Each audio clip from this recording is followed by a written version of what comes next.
C'est toujours un plaisir de vous informer. Voici la deuxième sortie d'Info Pacifique.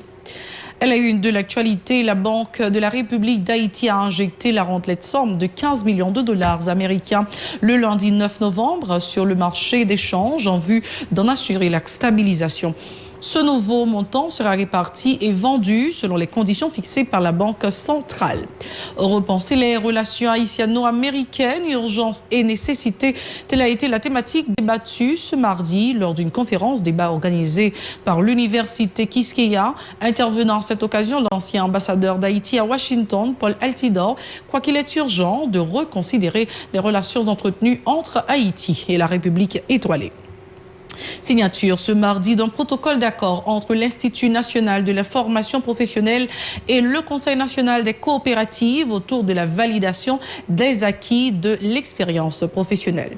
Le ministre haïtien des Affaires étrangères, Claude Joseph, s'est entretenu lundi avec son homologue panaméen par visioconférence. Les deux chanceliers ont échangé sur les difficultés rencontrées par les Haïtiens évoluant en Amérique latine de transiter au Panama. Restez branchés, les détails c'est tout de suite.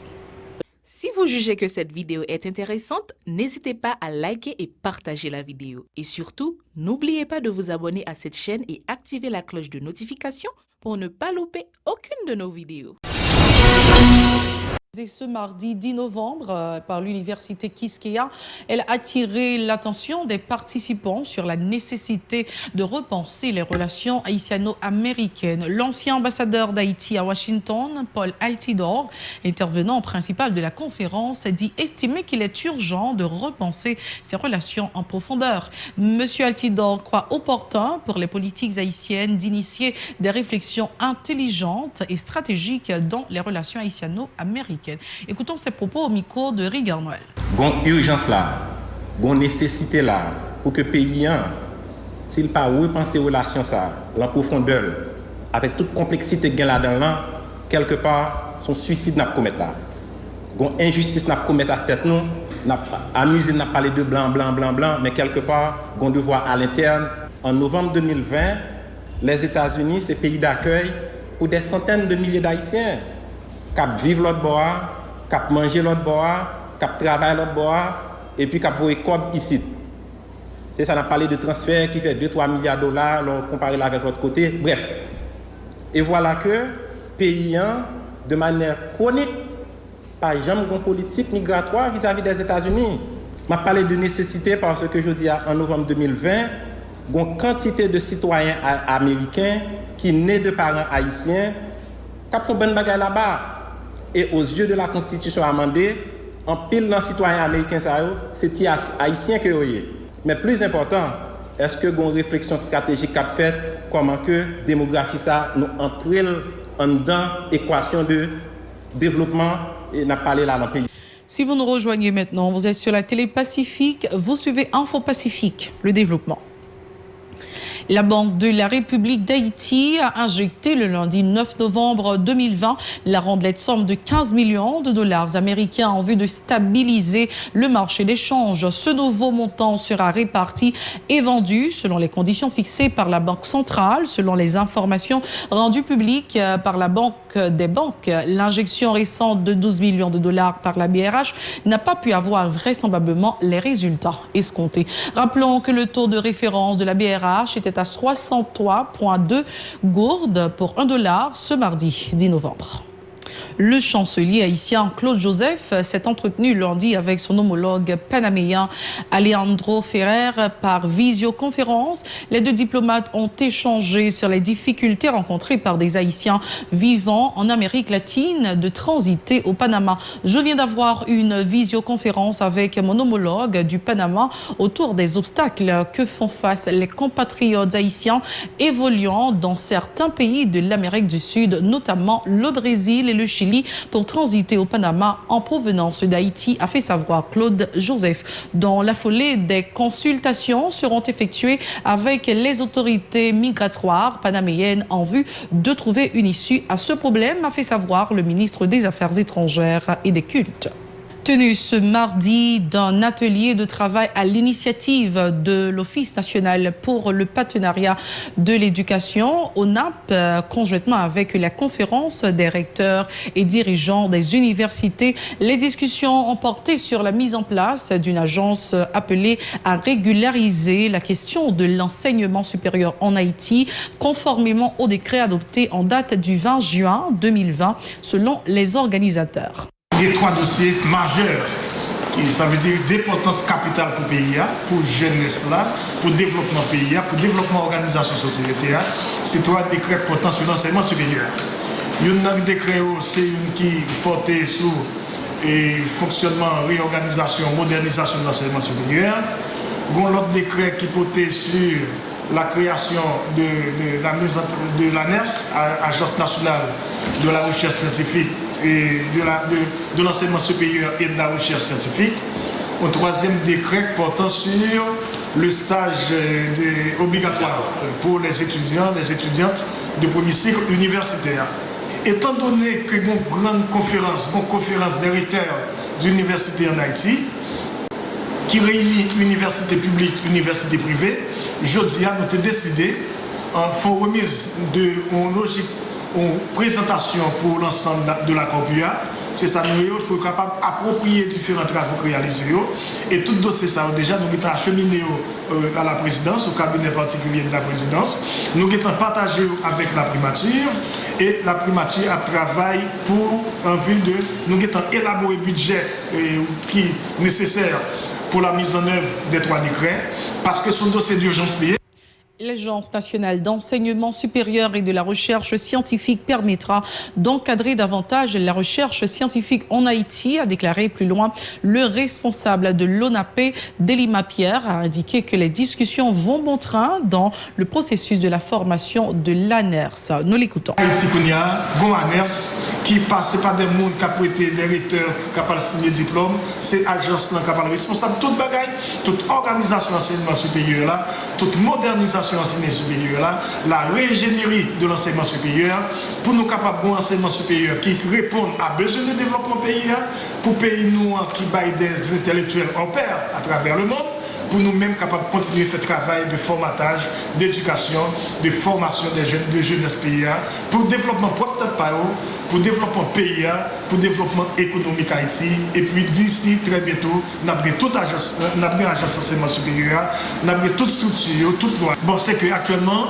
l'Agence nationale de l'enseignement supérieur et de la recherche scientifique là, il y a des structures là-dedans.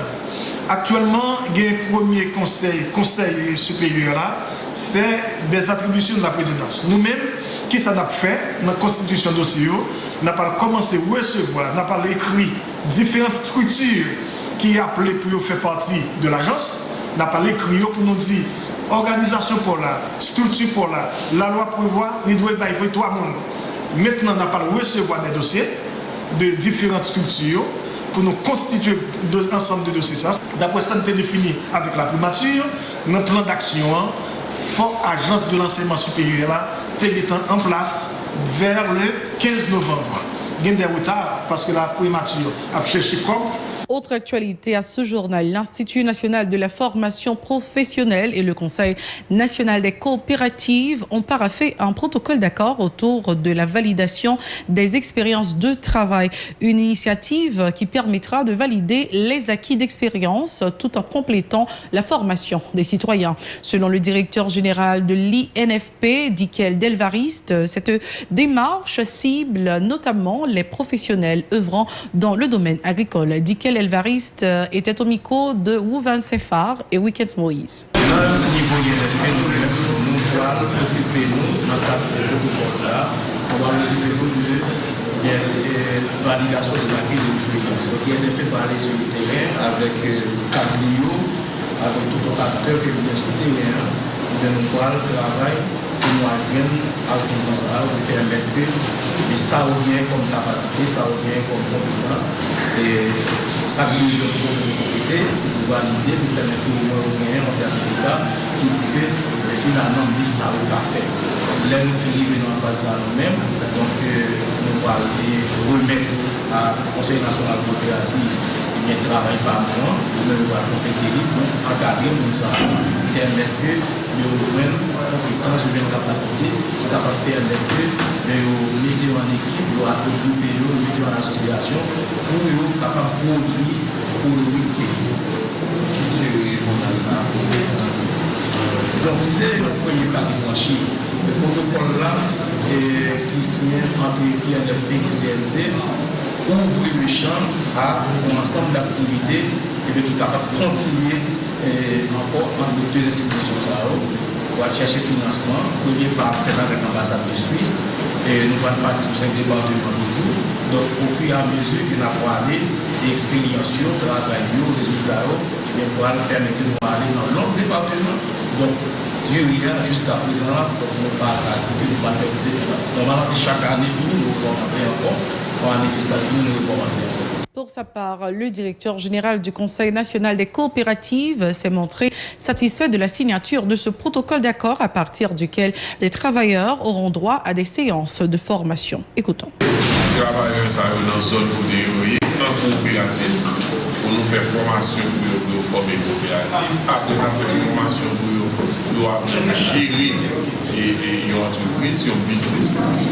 Et ça va permettre que nous créions un droit direct, indirect, ça va créer richesse, ça va faire que artisans ou travailleurs ça arrivent dans une situation de qualité et qui a fait contrat exécuté pour l'État ou organisme international. Donc la une identité, un statut juridique qui va doit compléter à n'importe quelle institution, la volonté qui c'est professionnel en dans coopérative à gérer pour lui. Donc, on a créé augmenter la production nationale là, on a créé richesse, on a diminué la pauvreté, donc on a participé dans le développement réel pays.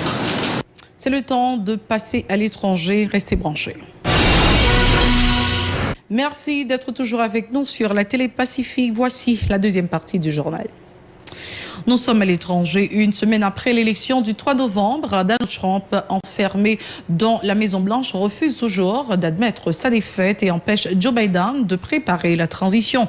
Pourtant, le président élu ne compte pas se laisser entraver par cet obstacle. Il travaille notamment sur la composition de son futur gouvernement, tout en commentant l'attitude de son adversaire. Eh bien, je pense juste que c'est embarrassant. Très franchement, a déclaré Joe Biden. Comment puis-je dire cela avec tact? Je pense que cela n'aidera pas l'héritage du président. Je comprends le sentiment de perte, je comprends cela, mais je pense que la majorité des gens qui ont voté pour le président, beaucoup ont voté pour lui, un nombre nettement plus bas, mais beaucoup ont voté pour lui. Je pense qu'ils comprennent que nous devons nous unir. Ce sera une transition en douceur vers une deuxième administration Trump. Le milliardaire ne se fait habituellement pas discret, mais continue de tweeter comme ce tweet « Nous allons gagner » en lettres majuscules ce mardi matin. Toujours sur ce même point, le ministre de la Justice a donné son feu vert à l'ouverture d'enquêtes sur d'éventuelles irrégularités lors du scrutin. Le secrétaire d'État, lui aussi, refuse la victoire démocrate. Ce sera une transition en douceur vers une deuxième administration Trump, assure Mike Pompeo. Très bien, nous sommes prêts. Le monde entier regarde ce qui se passe ici. Nous allons compter tous les votes. Quand le processus sera terminé, il y aura des électeurs sélectionnés. Il y a un processus. La Constitution l'énonce assez clairement. Pendant ce temps, des ouvriers attaquent la construction de la plateforme à l'extérieur du Capitole en vue de l'investiture du président élu, Joe Biden, une cérémonie qui aura lieu dans 2 mois. C'est sur ce point que nous mettons un terme à ce journal. Merci d'avoir été avec nous. C'est toujours un plaisir, un devoir. Mais avant de partir, laissez-moi vous rappeler de nous suivre sur les réseaux sociaux, Facebook, Twitter, Instagram, YouTube ou encore radio-télévision-pacifique.com. Vous pouvez également télécharger l'application Radio-Télévision Pacifique sur votre smartphone ou encore nous suivre sur la télé Haïti, chaîne 54. Au revoir.